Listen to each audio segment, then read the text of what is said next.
नमस्कार, मैं सुखान। दिन भर की खबरों में सबसे पहले डालती नजर आज के मुख्य समाचारों पर। थाना में आने वालों के साथ अच्छा व्यवहार करने के लिए दिए निर्देश। बीकानेर रेंज के नवनियुक्त आईजी ओम प्रकाश ने ली पहली अपराध समीक्षा बैठक। अदालतों में 59,000 प्रकरण लंबित, लोक अदालत के लिए 10% चिन्हित। राष्ट्रीय लोक अदालत को सफल बनाने के लिए जिला विधिक सेवा प्राधिकरण सचिव की प्रेस वार्ता। बजट में अनदेखी से नाराज डिपो होल्डर हड़ताल पर, लगातार तीसरे दिन राशन डिपो पर लटके रहे ताले।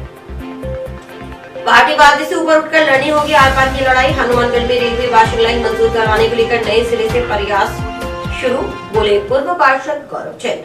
अब खबरें विस्तार से। बीकानेर रेंज के पुलिस महानिरीक्षक का पदभार ग्रहण करने के बाद पहली बार हनुमानगढ़ आए आईपीएस ओम प्रकाश ने गुरुवार को जिला पुलिस अधीक्षक कार्यालय के सभागार में जिले भर के पुलिस अधिकारियों के साथ अपराध समीक्षा बैठक की।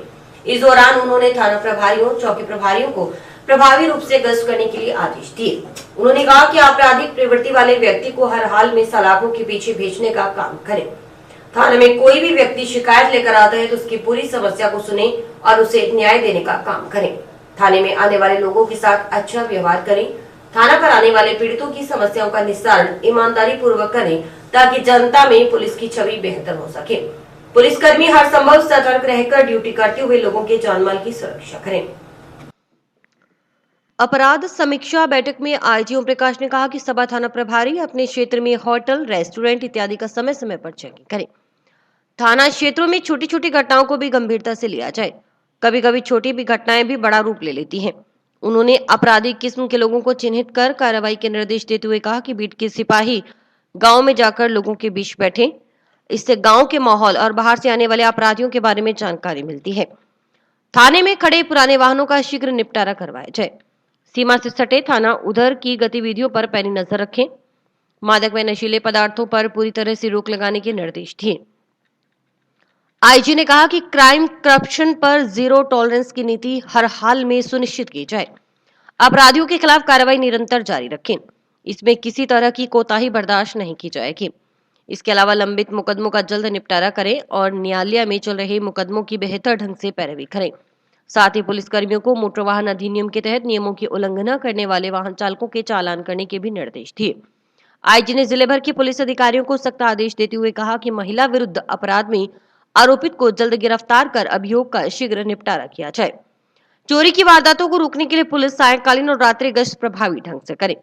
स्थानीय एवं विशेष अधिनियम के तहत अवैध हथियार बरामदगी, मादक पदार्थ बरामदगी के लिए विशेष अभियान चलाया जाए। उन्होंने कहा कि सीएलजी के सदस्यों के साथ समय समय पर बैठक करें जिससे पुलिस व जनता के बीच आपसी समन्वय बना रहे।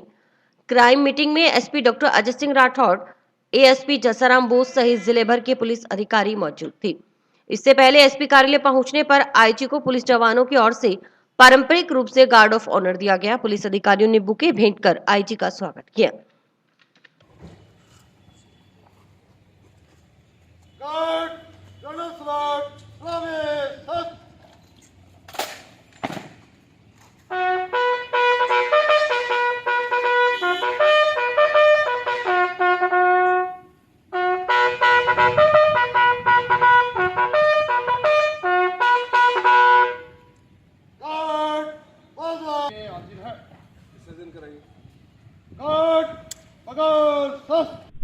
आज हनुमानगढ़ जिले का मेरा पहला दौरा है और सुबह में हमने इनकी कार्यप्रणाली को देखा है। गश्त और जो पुलिस अन्य गतिविधियों में शामिल है उनकी विवेचना की है। क्राइम मीटिंग भी ली है।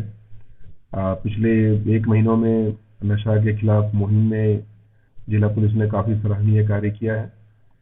आने वाले समय में भी हम इस पे सख्ती से कार्य करते रहेंगे और विवेचना करके इनको हमने निर्देश दिए हैं कि किस ढंग से स्टेप बाय स्टेप हमें इसके खिलाफ कार्रवाई करनी है। संगठित अपराधों के प्रति जीरो टॉलरेंस के लिए इनको बताया गया है।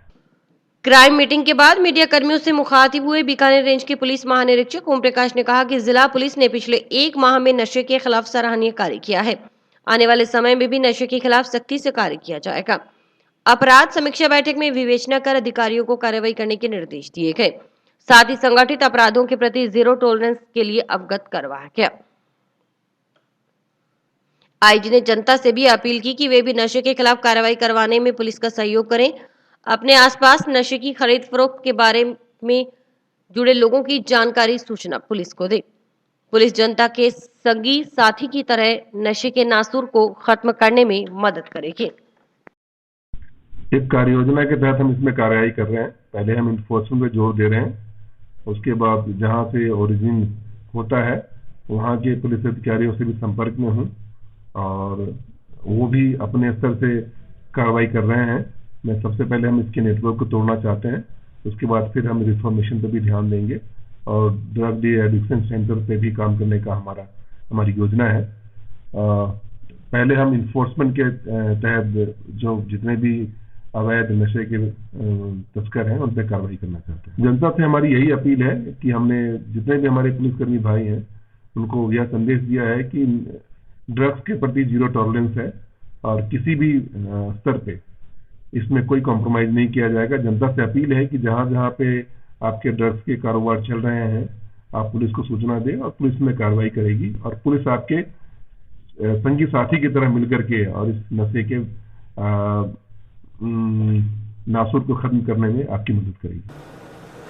12 मार्च को आयोजित होने वाली राष्ट्रीय लोक अदालत को सफल बनाने को लेकर गुरुवार को जिला न्यायालय परिसर स्थित जिला विधिक सेवा प्राधिकरण कार्यालय सभागार में जिला विधिक सेवा प्राधिकरण सचिव और एडीजी संदीप कौर की ओर से प्रेस वार्ता का आयोजन किया गया। प्रेस वार्ता में एडीजी संदीप कौर ने कहा कि लोगों तक प्रचार प्रसार करने में मीडिया की काफी अहम भूमिका है। पूर्व में आयोजित लोक अदालतों में अधिकाधिक प्रकरणों का समझाई से निस्तारण होने से कम हुई पेंडेंसी इसका उदाहरण है। ऐसे लोग जिन्हें पहले कोई जानकारी नहीं थी, मीडिया के प्रचार प्रसार के माध्यम से भी लोग कोर्ट में आए और अपने प्रकरणों का राजीनामा में निपटारा करवाने के लिए प्रार्थना पत्र सौंपे।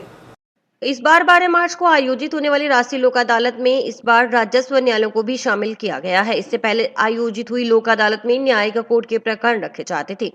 एडीजी संदीप कौर ने बताया कि न्यायिक अदालतों की पेंडेंसी करीब 44,000 है, जबकि 15,500 पेंडेंसी राजस्व न्यायालयों की है। अभी तक प्राधिकरण की ओर से पेंडेंसी में से करीब 10% प्रकरणों को चिन्हित कर लिया गया है। उन्होंने बताया कि अंतिम राष्ट्रीय लोक अदालत में न्यायिक अदालत की ओर से पेंडेंसी में से अधिकतम प्रकरणों का चिन्हीकरण कर लिया गया था। उसके बाद दायर हुए नए केसों में भी कई प्रकरणों को उनकी श्रेणी को देखते हुए इस बार चिन्हित किया गया है। एडीजी संदीप कौर ने बताया कि तालुका विधि सेवा समिति टिब्बी में प्री काउंसलिंग के लिए 3 बेंच, संग्रिया, भादरा, पीलीबंगा व नोहर में 2-2 बेंच गठित किए गए हैं। टिब्बी, संग्रिया, भादरा व पीलीबंगा में 2-2 बार, जबकि नोहर में 1 बार प्री काउंसलिंग हो चुकी है। रावसर में 4 बार प्री काउंसलिंग कर ली गई है। टिब्बी की ग्राम पंचायत टिब्बी, संग्रिया व ग्राम पंचायत नाथवाना और रतनपुरा, पीलीबंगा की 11 एसटीबी, 27 पीबीएन प्रेमपुरा, जबकि रावसर की 29 डीडब्ल्यूडी ग्राम पंचायत में डोर स्टेम काउंसलिंग की जा चुकी है। संग्रिया, भादरा, नोहर और रावसर में रैली का आयोजन भी किया जा चुका है और हनुमानगढ़ की बात करें तो यहाँ 10 बार प्री काउंसलिंग हो चुकी है। 3 जगह डोर स्टेम काउंसलिंग कर ली गई है, जा चुकी है।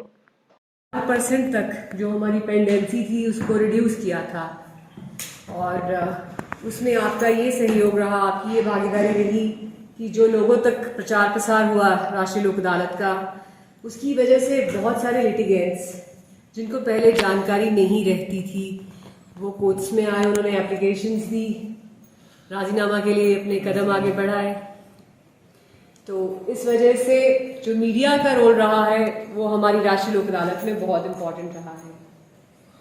इस बार की जो राष्ट्रीय लोक अदालत है उसका जो सबसे कैरेक्टरिस्टिक फीचर इम्पॉर्टेंट है वो है कि राजस्व न्यायालयों को भी हमने इस बार शामिल किया है।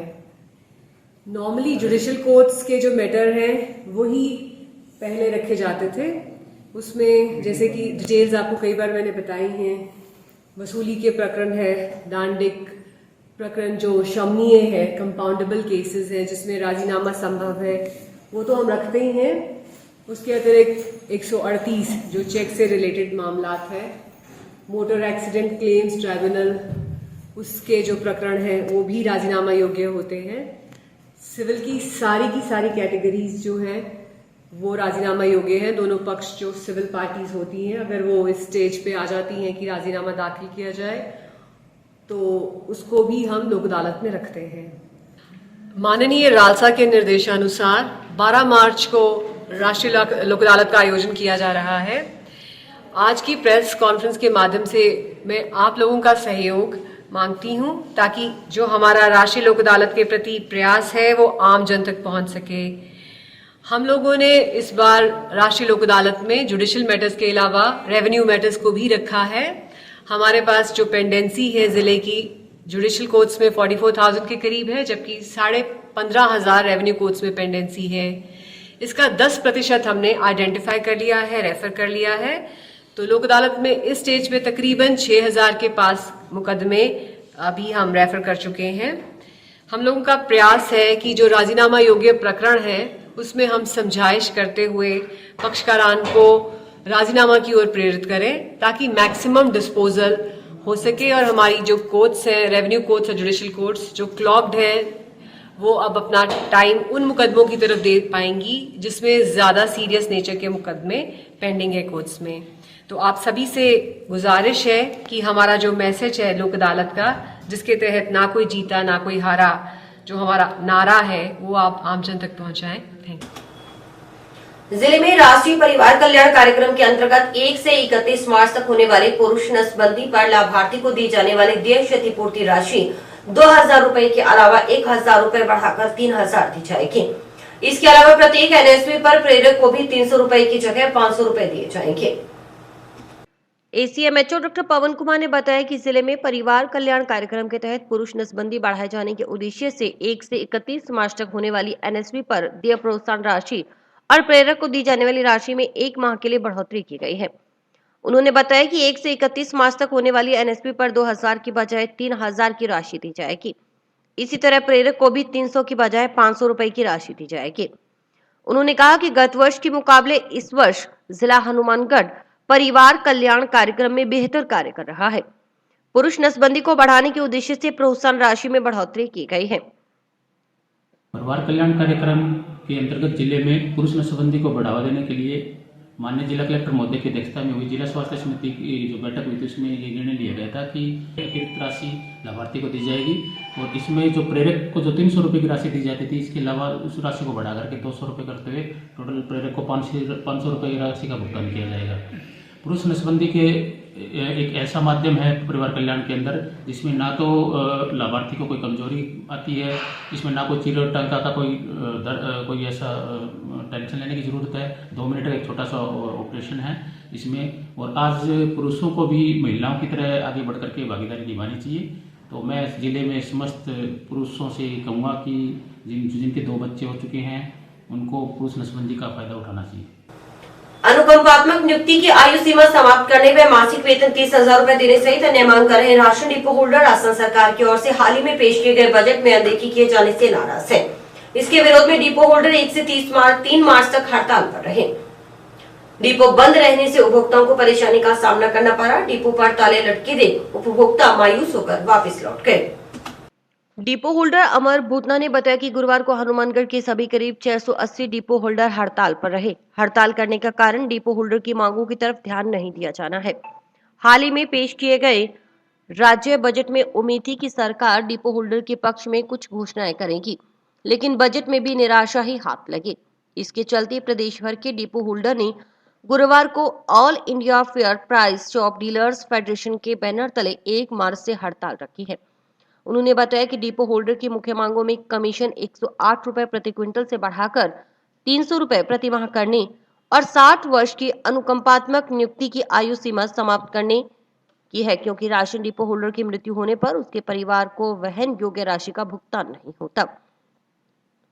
इस कारण मृतक राशन डिपो होल्डर के परिवार का लालन पोषण मुश्किल हो जाता है, इसलिए यह आयु सीमा समाप्त करने की मांग की गई है।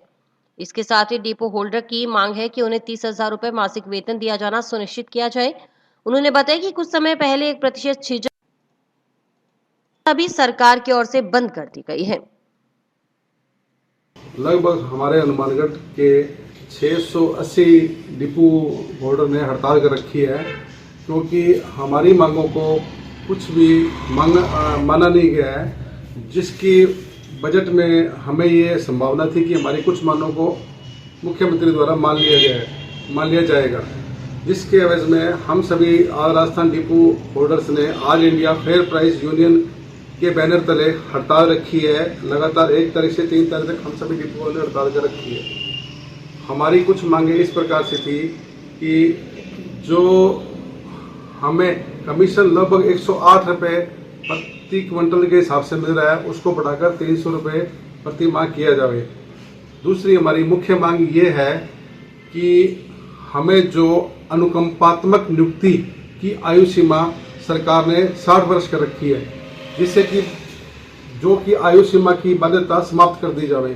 ये हड़ताल हम लोगों ने एक बार ये 1 मार्च से लेकर 3 मार्च तक की रखी है, जो कि लगभग संपूर्ण राजस्थान में सफलता की ओर बढ़ रही है। कि अगर हमारी मांगे नहीं मानी गई तो हम लोगों का दोबारा से मुख्यमंत्री श्री अशोक गहलोत से मिलने का प्रोग्राम है और उनको दोबारा इस बारे में अवगत करवाया जाएगा।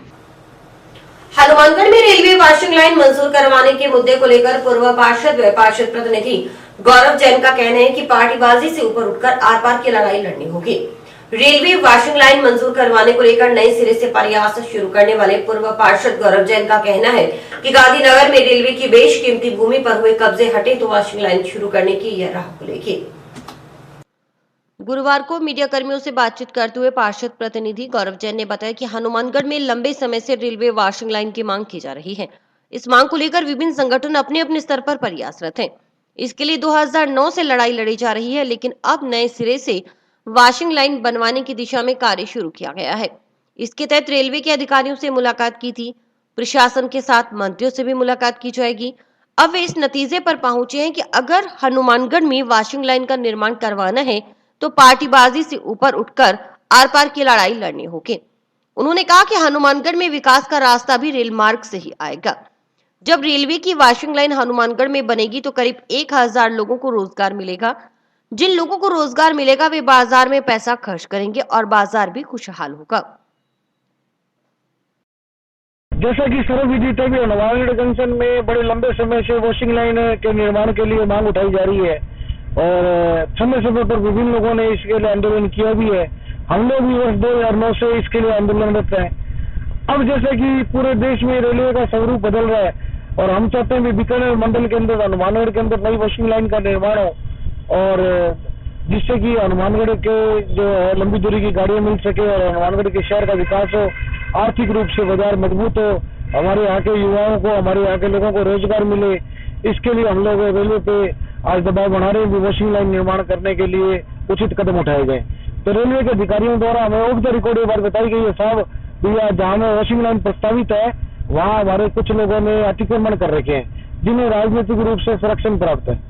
लंबे समय से जो हमारा हनुमानगढ़ है लोकसभा क्षेत्र, इसके अंदर भारतीय जनता पार्टी का शासन रहा है और यहाँ से जो सांसद रहे बड़े हमारे जो बड़े आदरणीय माननीय सम्माननीय भाई न्यालचंद जी हैं और उन लोगों का ऊपर इन लोगों का दबाव है, क्योंकि जो ये कब्जे किए मूल रूप से ज्यादातर भारतीय जनता पार्टी के लोग ही हैं। और मैं तो ये चाहूंगा भी इन लोगों को भी मेरी इनसे अपील है भी राजनीतिक देश भावना को छोड़कर और जनहित के अंदर इन्हें अपने कब्जे हटाने चाहिए और हनुमानगढ़ में वॉशिंग लाइन का निर्माण होने देना चाहिए। अब ये लोग इस बात को नहीं मानते तो हम लोगों का रेलवे पे और स्थानीय प्रशासन पे और केंद्र सरकार से हमारी ये मांग है कि हनुमानगढ़ में वॉशिंग लाइन का निर्माण हो। मैं सबसे पहले आपको एक बात बता दूं, जिस जगह पे हम लोग खड़े हैं यहाँ वर्ष 2012 से पूर्व छोटी लाइन की वॉशिंग लाइन स्थापित थी, यहाँ गाड़ियां डूबती हुई थी और जैसे ही 2012 में छोटी लाइन की गाड़ियां बंद हुई तो हनुमानगढ़ से वॉशिंग लाइन भी हट गई और जब ये जमीन लोगों को खाली दिखी तो इन लोगों ने यहाँ कब्जे कर लिए। जैन ने कहा कि आमजन की भावना है कि हनुमानगढ़ में वाशिंग लाइन का निर्माण हो। वाशिंग लाइन के लिए सबसे अनुकूल जगह यार्ड ही है। उन्होंने कहा कि हनुमानगढ़ में पूर्व में लोको यार्ड था, ART थी, हनुमानगढ़ के पास पावर कंट्रोल थी जो सबसे बड़ी थी, लेकिन राजनीतिक उदासीनता की वजह से इनमें से कुछ सूरतगढ़ चला गया तो कुछ बीकानेर। जैन ने बताया कि बीकानेर मंडल में 3 सबसे बड़े रेलवे स्टेशन हैं। इनमें श्रीगंगानगर, हनुमानगढ़ और सूरतगढ़ शामिल हैं। श्रीगंगानगर में पानी है लेकिन वहां जगह नहीं, सूरतगढ़ में जगह है पर पानी की उपलब्धता नहीं और हनुमानगढ़ की बात करें तो यहाँ पानी भी है। जरूरत है तो रेलवे की बेशकीमती भूमि पर कब्जा करने वाले लोगों को हटाने की। इसके लिए नगर परिषद सभापति से बात की जा रही है। उच्च स्तर पर भी कब्जे हटाने की कार्रवाई की जाएगी। उम्मीद है कि जल्द से जल्द हनुमानगढ़ में वाशिंग लाइन मंजूर करवाने में सफलता हाथ लगेगी। और आपको एक बात बता दूं, मंडल बीकानेर मंडल के हनुमानगढ़, गंगानगर और सूरतगढ़ 3 ऐसे बड़े रेलवे स्टेशन हैं जहाँ वॉशिंग लाइन बन सकती है। गंगानगर का ये दुर्भाग्य है कि गंगानगर में पानी तो यहाँ पर जगह नहीं है, सूरतगढ़ में जगह पर पानी नहीं है, हनुमानगढ़ ही एक ऐसी जगह है जहाँ जगह भी है और पानी भी है।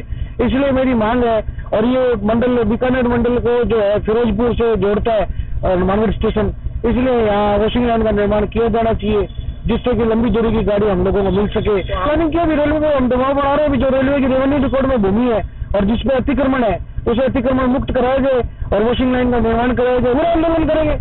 हनुमानगढ़ के आम आदमी की ये भावना है कि हनुमानगढ़ के अंदर वॉशिंग लाइन का निर्माण हो। और आपको सबसे बड़ी बात मैं एक और बताऊं कि हनुमानगढ़ में वॉशिंग लाइन बन जाएगी तो राष्ट्रीय स्तर के मानचित्र पर रेलवे के हनुमानगढ़ का नाम होगा, नए नए उद्योग धंधे हनुमानगढ़ में स्थापित होंगे। महिलाओं को रोडवेज बसों में रियायती दर पर यात्रा की सुविधा उपलब्ध कराने की मांग को लेकर आम आदमी पार्टी कार्यकर्ताओं ने गुरुवार को मुख्यमंत्री के नाम कलेक्टर नटवर डिडेल को ज्ञापन सौंपा। ज्ञापन में बताया गया कि राजस्थान सरकार की राज्य पथ परिवहन निगम की सभी श्रेणी की बसों में महिला यात्रियों को राजस्थान की सीमा क्षेत्र में किराए में 30% की छूट सरकार की ओर से दी जा रही है। दूसरी ओर राजस्थान सरकार की विशेष परिवहन नीति के तहत स्टेट हाईवे और नेशनल हाईवे पर राजस्थान लोक परिवहन सेवा के नाम से निर्धारित शर्तों के साथ परमिट जारी किए हुए हैं, जबकि पूर्व में राजस्थान में ऐसी सुविधा नहीं थी।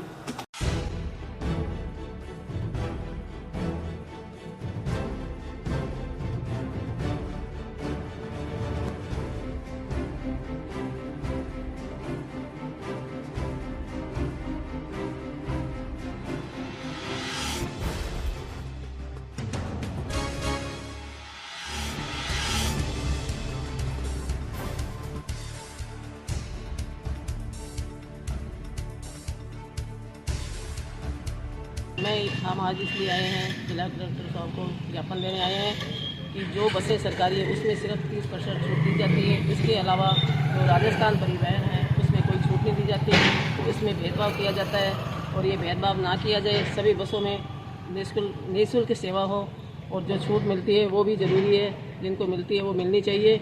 और अभी 8 तारीख को महिला राष्ट्रीय दिवस है, उस पर हम महिलाएँ ये चाहेंगी कि ये जो भेदभाव है इसको हटाया जाए और सभी बसों में निःशुल्क सेवा दी जाए।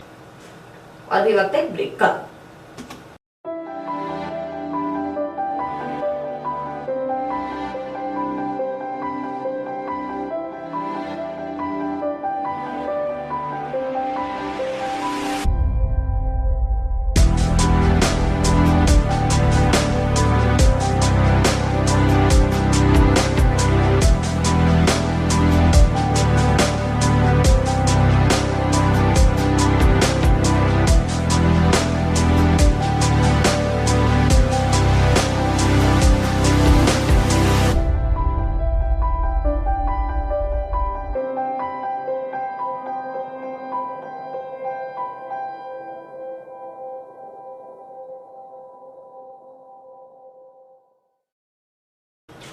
श्री राष्ट्रीय राजपूत करनी सेना का 6वां स्थापना दिवस गुरुवार को मनाया गया। इस मौके पर आयोजित कार्यक्रम में जिला व तहसील कार्यकारिणी के पदाधिकारी शामिल हुए।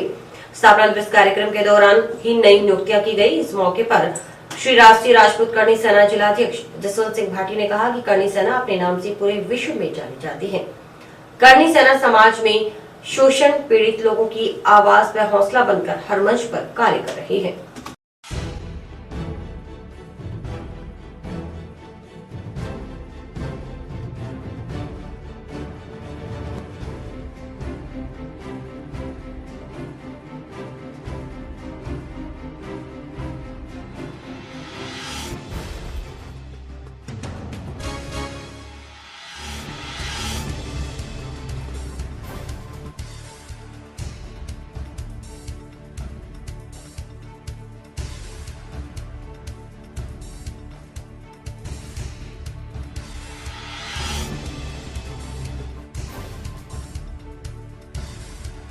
आज यहाँ पर इकट्ठा होने का कारण राष्ट्रीय राजपूत करनी सेना का स्थापना दिवस जो मना रहे हैं हम, 6ठा स्थापना दिवस है। पूरे वर्ल्ड में करनी सेना अपने नाम से, अपने काम से जानी जाती है। उसी के बनिस्पत आज पूरे हिंदुस्तान के 26 जिले और 9 केंद्र शासित प्रदेश सभी जगह इस प्रकार का आयोजन किया जा रहा है। उसी के तौर पे आज यहाँ पे हनुमानगढ़ जिला में डिस्ट्रिक्ट हेडक्वार्टर पर जिला और तहसील के जितने भी पदाधिकारीगण हैं वो सब हाजिर हैं और उनके बीच में कार्यक्रम है। उसमें 3-4 नई नियुक्तियां दी गई है। इसमें हमारे यहाँ महिला विंग में पहले किसी के पास में कोई प्रभार नहीं था, उसमें राउचर की बेटी है हमारी बहन भगवती भाई साहब, जिनको जिलाध्यक्ष की महिला विंग की कमान सौंपी गई है, और पूर्व जिला उपाध्यक्ष भीम सिंह शेखावत जो वाइन ठेकेदार हैं, उनको आज से कार्यकारी जिलाध्यक्ष की नियुक्ति दे दी गई है।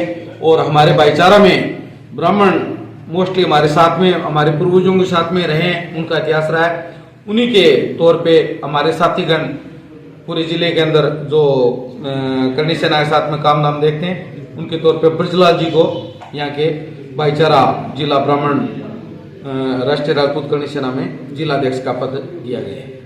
राष्ट्रीय राजपूत करनी सेना समाज में शोषित पीड़ित जो भी लोग हैं उनकी आवाज बनकर, उनका हौसला बनकर हर जगह हर मंच पे काम करती है। जंक्शन में अबोहर मार्ग स्थित श्री गौशाला सेवा समिति में इस बार होली पर्व के उपलक्ष्य में लठमार होली का कार्यक्रम आयोजित किया जाएगा। लठमार होली का कार्यक्रम 13 मार्च को 3 बजे से शाम 6 बजे तक होगा। समिति पदाधिकारियों की माने तो लठमार होली पहली बार हनुमानगढ़ में खेली जाएगी। कार्यक्रम को लेकर गुरुवार को धान मंडी में अध्यक्ष इंद्र हिसारिया की अध्यक्षता में बैठक हुई। बैठक में लठमार होली कार्यक्रम की तैयारियों पर चर्चा की गई।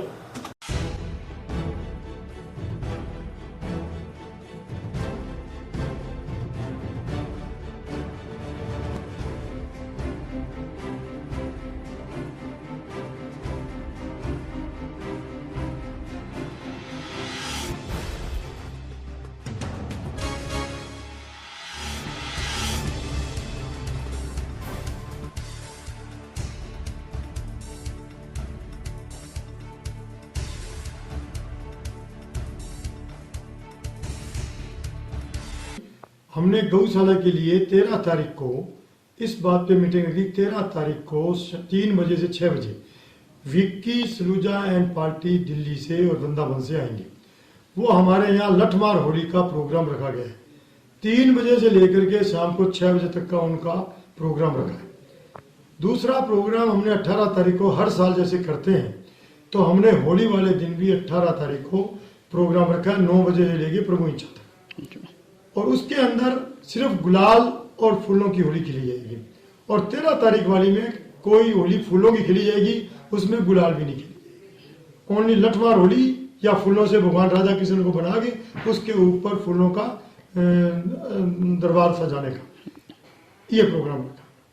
तो आप गौशाला में जरूर सब जने पधारे और इस प्रोग्राम को लठमार होली, मुझे ये लगता है कि हनुमानगढ़ एरिया में पहली बार होगी, इसलिए जरूर आप जरूर पधारें।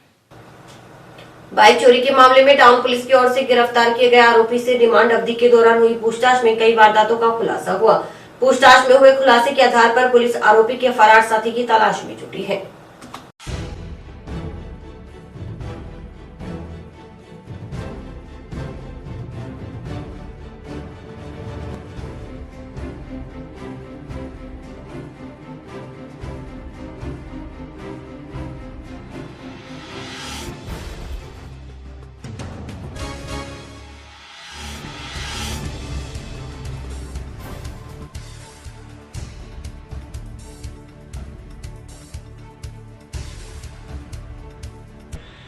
गेरूराम पुत्र सईराम निवासी बेलनौल नगर ने दिनांक 26/2/22 को मुकदमा दर्ज करवाया कि उसका 30/12/21 को बिश्नोई धर्मशाला के आगे से मोटरसाइकिल चोरी के दर्ज होने पर मुझे हेड कांस्टेबल को जांच दी गई। दौरान जांच दिनांक 1 तारीख को बाइक सवार को पकड़ा जो चोरी के मोटरसाइकिल सहित उसको पकड़ा, फिर पकड़ के उसको गिरफ्तार करके और न्यायालय में पेश किया गया, जहां से 1 दिन का रिमांड लिया गया और दौरान पूछताछ उसने कई वारदातों का खुलासा किया। ये संदीप कुमार पुत्र धर्मपाल निवासी मक्कासर का है। कई मुकदमे दर्ज हैं चोरी के। और इसी के साथ समाचार समाप्त हुए। रोजाना देखते रहिए समाचार। नमस्कार।